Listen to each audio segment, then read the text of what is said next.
Não há dúvida de que, na história antiga, poucas mulheres são tão populares e conhecidas nos tempos modernos quanto a Cleópatra. Conhecida por sua inteligência e beleza, Cleópatra é lembrada, infelizmente, por ter tido um fim infeliz e prematuro. Mas será que ela foi tão incrível quanto parece? Ou havia um lado sombrio nela que muitos desconhecem? Poderia Cleópatra ter sido um dos primeiros mestres manipuladores da história? Vamos descobrir agora. Play na vinheta.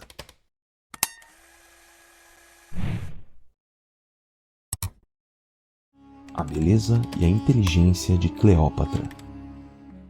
O mito da beleza de Cleópatra ainda é tão prevalente quanto era quando ela ainda estava viva. Esse mito se fortaleceu ainda mais nos tempos modernos, depois que a belíssima e graciosa Elizabeth Taylor interpretou o papel principal no filme Cleópatra.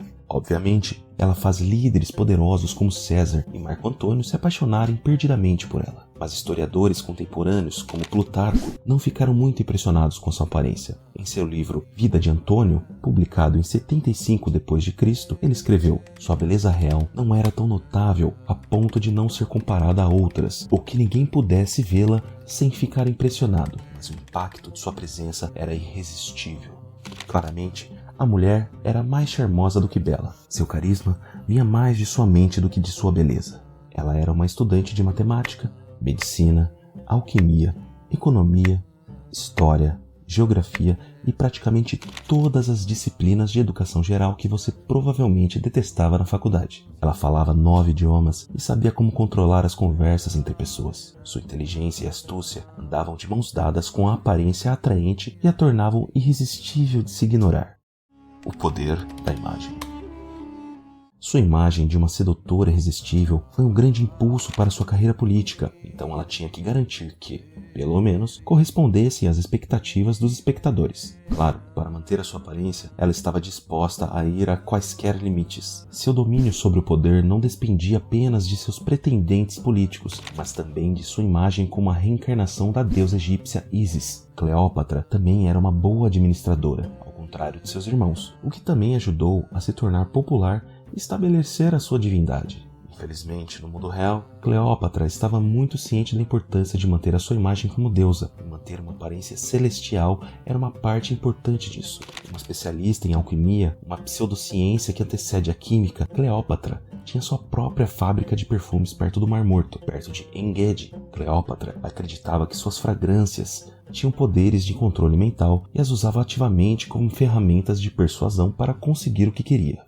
A adoração de Ísis e o poder de Cleópatra.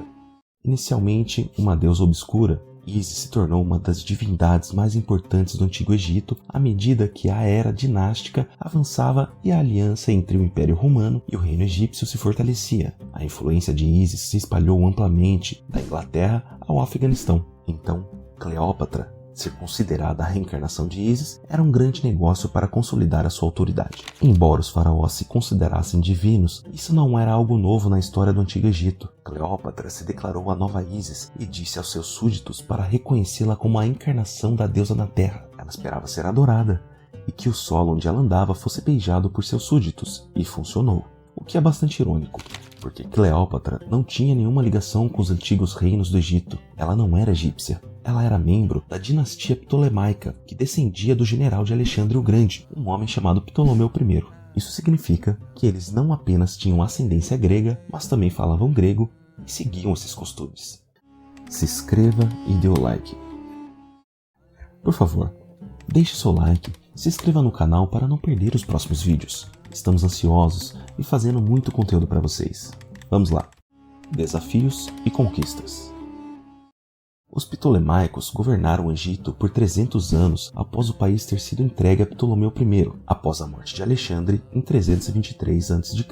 O caminho para o poder não foi fácil para Cleópatra, pois ela era mulher e talvez a primeira governante ptolomaica a aprender e falar a língua egípcia copta, além dos idiomas da maioria das regiões vizinhas. Sua tentativa de se retratar como Ísis definitivamente foi um ato de arrogância, mas também foi um golpe de gênio para ser aceita em seus súditos. Até o reinado de Cleópatra, os ptolomaicos não tinham interesse na cultura ou religião egípcia e se mantinham confinados na cidade de Alexandria. Não é segredo que os faraós egípcios gostavam de manter a linhagem familiar e, embora a dinastia ptolomaica não tivesse muito interesse nas religiões e costumes locais, ter apenas 2 bisavós em vez de 16 parecia uma ótima ideia para eles. A ascensão de Cleópatra ao poder. Cleópatra tinha apenas 14 anos quando sua mãe faleceu em circunstâncias misteriosas. Com seu irmão ainda muito jovem, seu pai, Ptolomeu XII, a nomeou regente e vice-rainha em seu trono. Cleópatra governou junto com seu pai por 4 anos, aprendendo as habilidades da regência por experiência. No entanto, com a morte de Ptolomeu XII, seu testamento colocou Cleópatra em uma situação delicada. Ela foi solicitada a se casar com seu irmão de 10 anos e compartilhar o poder com ele. Mas desde o início desse casamento, ela deixou claro que não tinha intenção de dividir o poder com seu novo marido. Isso foi sem precedentes, já que as governantes femininas eram esperadas para se submeter aos seus homólogos masculinos no Egito Antigo. Mas Cleópatra não aceitou isso. Ela garantiu que o nome de seu irmão, Ptolomeu XIII, fosse apagado de documentos oficiais e que apenas o rosto dela aparecesse nas moedas cunhadas durante o reinado deles. No entanto, quando Cleópatra se aliou aos sírios em um conflito com o exército romano, ganhou a ira do Império Romano, que se aliou ao jovem rei descontente e o ajudou a derrubar a sua irmã e esposa. A tentativa de Cleópatra de defender o seu poder foi frustrada e ela teve que fugir com a sua irmã, Arsínoe IV. Embora as 2 irmãs tenham cooperado para escapar de seu irmão, o relacionamento entre elas estava longe de ser bom. Era, na verdade, bastante sombrio. Elas nunca conseguiram superar as suas diferenças, e o relacionamento instável piorou ao ponto de Cleópatra acreditar que Arsínoe estava tramando contra ela. Enquanto isso, Ptolomeu XIII governou como faraó conforme o esperado de um garoto de 11 anos. Seus conselheiros não conseguiam controlá-lo, e ele era tão delicado quanto um elefante em uma loja de porcelana. Ele ordenou a execução de Pompeu, que foi realizada na frente de sua esposa e filhos. Até Júlio César, rival de Pompeu, ficou ofendido com isso e considerou um ultraje ao orgulho romano. Ele tomou a capital egípcia e Ptolomeu XIII se afogou no Nilo ao tentar fugir das forças combinadas de César e Cleópatra. Novamente, amarrada pela tradição, Cleópatra foi forçada a se casar com seu irmão mais novo, Ptolomeu XIV. Mas esse casamento era apenas no papel. Ptolomeu XIV era jovem demais para ela e ela já estava tendo um caso com César. Mais tarde, Cleópatra deu à luz a um filho de César e não perdeu tempo em fazer Ptolomeu XIV desaparecer, garantindo que seu filho fosse o co-regente. Já que César não tinha intenção de reconhecê-lo, escolheu seu bisneto, Octávius, como herdeiro. Claramente, o desejo de poder de Cleópatra era mais forte do que os laços de sangue, pois ela eliminou todos os seus irmãos um por um. A sedução de Cleópatra.